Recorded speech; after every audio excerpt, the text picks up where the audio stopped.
確かに近づけねえ。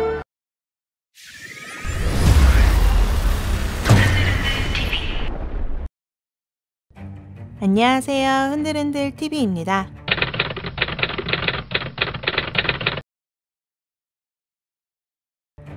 오늘은 여러분들과 저희 흔들흔들 TV 또한 여럿몰이의 희생이 된 것은 아닌가 하는 하나의 주제에 대한 오류를 살펴보고자 합니다. 이 한 장면으로 인해서 악마의 열매는 악마의 열매 능력자가 죽게 되면 그 능력이 가장 가까이 있는 열매로 흡수가 되고 악마의 열매 능력은 다시 부활한다는 것이 거의 정설화가 되었습니다. 이번 와노쿠니 에피소드를 보면서 이해가 안 가는 부분이 생겼습니다.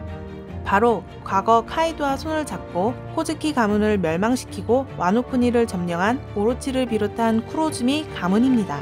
25년 전에 로저와 함께 마지막 항해를 끝으로 와노쿠니로 돌아온 코즈키 오뎅은 카이도라는 해적과 손을 잡아 든든한 뒷배를 얻고 음모와 계략으로 와노쿠니를 점령한 오로치의 분노를 참지 못하고 그를 죽이려 합니다. 오로치에게 날린 분노의 칼날을 막아선 쿠로즈미 세미마루, 그리고 스키야키로 변신해 마치 그의 유언인 양 오로치에게 와노쿠니를 맡긴다고 계략을 펼친 쿠로즈미 히구라시. 이 두 명의 악마 열매 능력, 바로 복사복사 열매 능력과 베리어 열매 능력입니다.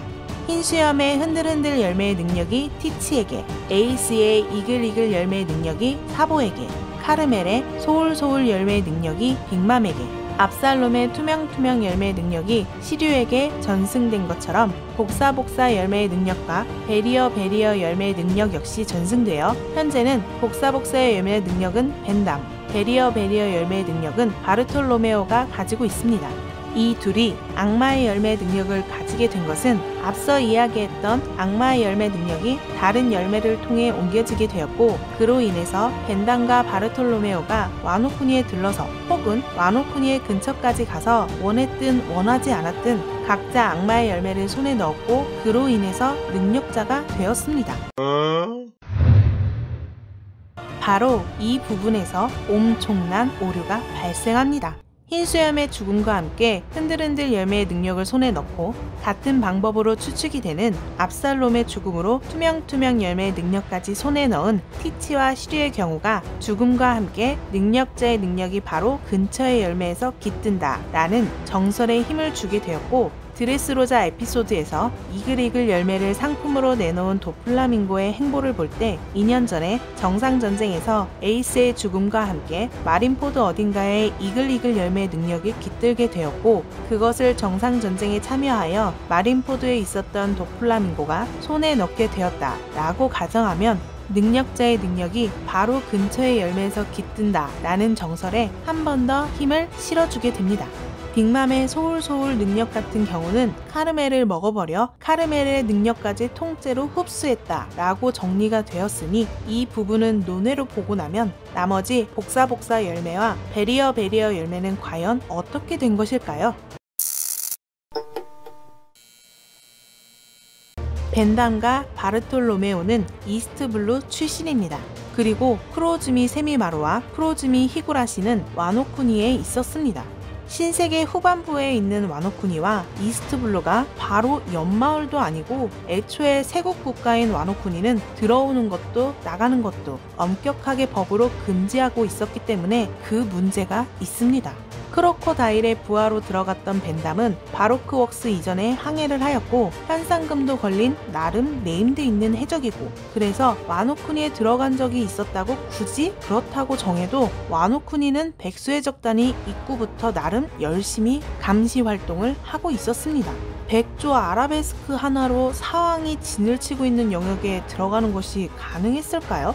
100번 1000번 양보해서 벤담은 굳이 그렇다고 해도 문제는 바르톨로메오입니다. 루피가 좋아서 해적을 시작, 그게 답니다. 선원 전부가 기초 항해술 자체가 없습니다. 그 스타의 그 팬이 맞습니다. 신세계까지 항해를 이어온 것이 기적입니다. 할머니한테 전화해서 항해술을 물어보는 이 미친 해적단, 그 이전에 싸우는 것 말고는 아무것도 없고 모르는 바르톨로메오가 와노쿠니를 갈 수나 있었을까요? 악마의 열매 능력은 스마일리가 죽으면서 그 근처에 있던 열매가 악마의 열매로 변한 것이 바로 근처에 있는 열매에 깃든다 라고 착각하게 만든 낚시질이 아닐까 합니다. 그저 우연히, 단순히 우연히 딱 타이밍이 절묘해서 모두가 정설화하여 믿는 바로 옆에 있는 열매에 깃들어 악마의 열매는 재탄생한다는 것은 아닐 가능성이 높아 보입니다.